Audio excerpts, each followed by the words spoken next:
Muy buenas, vamos a continuar con el segundo vídeo de la Ley General Presupuestaria, la Ley 47/2003. Entramos directamente en el título 2 de los Presupuestos Generales del Estado y comenzamos en el artículo 26, lo que son los principios y reglas de la programación presupuestaria. La programación presupuestaria, y es importante tener esto memorizado, se rige por los principios de estabilidad presupuestaria, sostenibilidad financiera, plurianualidad, transparencia, eficiencia en la asignación y utilización de recursos públicos, responsabilidad, lealtad institucional conforme a lo que dice la Ley Orgánica 2/2012 de Estabilidad Presupuestaria y Sostenibilidad Financiera. ¿Y por qué es importante tener memorizado estos principios? Porque es una típica pregunta de examen. Siempre nos van a intentar cambiar, pues en vez de plurianualidad nos van a poner anualidad. Eficiencia por eficacia, irresponsabilidad o lealtad constitucional. Van a estar jugando con nuestros nervios y nuestro cerebro en el examen. Vale. Pasando al artículo 27 tenemos los principios y reglas de la gestión presupuestaria. Y este artículo también es sumamente importante tenerlo claro, sobre todo los dos primeros apartados. El primero de ellos nos dice que el presupuesto anual es aprobado por las Cortes Generales y enmarcado dentro de unos límites de escenario plurianual. Aquí repasamos un poco lo que es el artículo 134 de la Constitución, que nos dice elabora el Gobierno, pero examen, enmienda y aprobación pertenece a las Cortes Generales. El segundo apartado nos dice que las entidades que tengan un presupuesto limitativo solo podrán gastarlo en la finalidad específica, ¿vale? Y aquí ya nos empieza a hablar de ese carácter limitativo y vinculante que tienen los presupuestos, que lo veremos un poquito más adelante, sobre todo la parte económica, que desarrollaremos más, que es lo de capítulo, artículo, concepto y subconcepto. Y el apartado 5 de este artículo 27, el resto sí, miradlo por favor y estudiarlo, pero el 5 me interesa bastante, nos dice que el presupuesto y sus modificaciones tienen que tener la información suficientemente clara y adecuada para comprobar que tanto los gastos como los ingresos se estén realizando de forma correcta. Seguimos ahora con el capítulo 2 del título 2, lo que es la programación presupuestaria y el objetivo de estabilidad, que corresponde a los artículos 28 y 31. En este bloque, donde nos encontramos información muy útil y muy interesante sobre los presupuestos plurianuales y su objetivo de estabilidad. Si damos un paso hacia atrás, el artículo 28 y 29, vemos información muy interesante que nos dice que hay una gran diferencia. ¿Vale? El artículo 28 nos está hablando de los escenarios presupuestarios plurianuales, refiriéndose a la parte orgánica del presupuesto, quién se gasta. Y el artículo 29 nos está hablando de la parte por programas, en qué se gasta. Ya tenemos dos partes del presupuesto de tres, la parte orgánica, la parte por programas y la parte económica que veremos más adelante. Ya tenemos algo. Continuando con algo básico, los escenarios presupuestarios plurianuales son confeccionados por el ministro de Hacienda. Es la típica pregunta de examen. ¿Quién confecciona los escenarios presupuestarios plurianuales? Los confecciona el ministro de Hacienda. En él se integra un presupuesto de ingresos, que es estimativo, un presupuesto de gastos, que va a ser lo más cierto posible, y se ajusta a la estabilidad presupuestaria. ¿Y qué es la estabilidad presupuestaria? Pues bueno, vamos a echarle un vistazo a la Ley Orgánica 2/2012 en su artículo 3.2 y nos dice que la estabilidad presupuestaria es la situación de equilibrio o superávit estructural. Cada ministro dentro de su ministerio elabora la previsión de gastos plurianual por la estructura y orden que ha marcado el ministro de Hacienda. O sea, ministro de Hacienda, estructura y orden. La elaboración la hace el propio ministro y cuando la tiene hecha se la eleva al ministro de Hacienda. Caso un poco excepcional es el ministro o ministra que tenga a su cargo la seguridad social, que va a tener que hacer un presupuesto aparte básicamente por su volumen económico. ¿Qué hay en la seguridad social? Las pensiones. Entonces, como es el gran gasto que tienen los presupuestos generales del Estado, aparte de la deuda pública, se genera un poco por separado. Todos estos presupuestos de los distintos ministerios, esa previsión de gasto plurianual, se eleva al ministro de Hacienda para que elabore el presupuesto general del Estado, para que elabore el proyecto del presupuesto general del Estado. Ahora ya pasamos al capítulo 3, contenido y elaboración de estructura de estos presupuestos generales del Estado. El artículo 32 es de esos artículos que también tenemos que sabernos de memoria porque es la definición de los presupuestos generales del Estado. Los presupuestos generales del Estado es la expresión cifrada, conjunta y sistemática de los derechos y obligaciones a liquidar durante el ejercicio por cada uno de los órganos y entidades que forman parte del sector público estatal.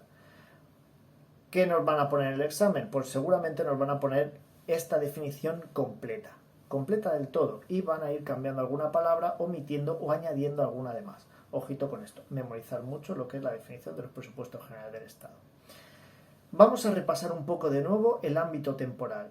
El ejercicio presupuestario coincide con el año natural, desde el 1 del 1 al 31 del 12. ¿Y a él qué se imputan? Pues los derechos liquidados durante el ejercicio y las obligaciones reconocidas hasta el fin del mes de diciembre y que le correspondan, porque le hayan correspondido por adquisiciones, obras, servicios, suministros o gastos realizados durante el ejercicio. Atrasos en favor de personal o que tengan su origen en resoluciones judiciales, y también obligaciones de ejercicios anteriores que se haya anulado el crédito en el ejercicio de procedencia. Todo esto se imputa al presupuesto.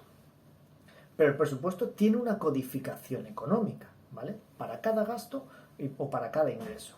Si es en gasto, se divide en tres partes: la parte orgánica, la parte por programas y la parte económica.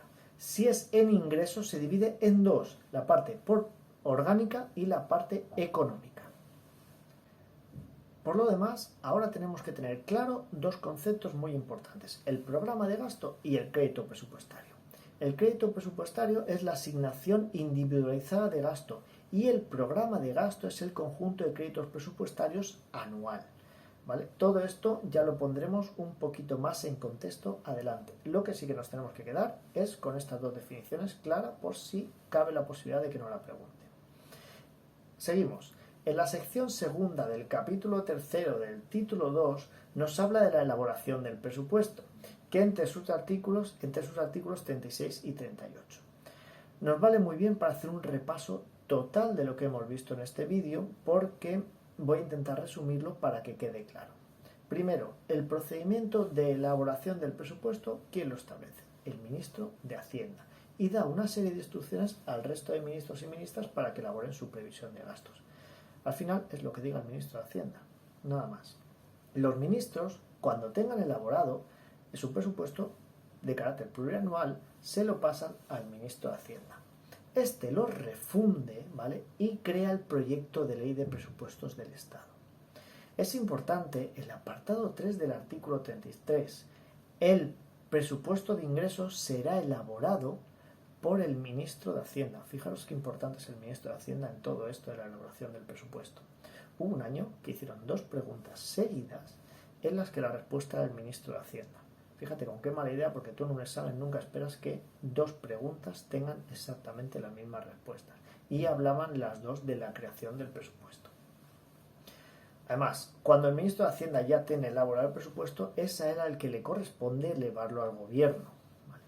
El gobierno lo examina y si da el visto bueno, ya se pasa al artículo 37, que el proyecto de ley tiene que ser remitido a las Cortes Generales antes del 1 de octubre del año anterior, con sus anexos, su estado de ingresos, su estado de gastos, el nivel de especificación que corresponda y acompañado por una serie de diversa documentación complementaria.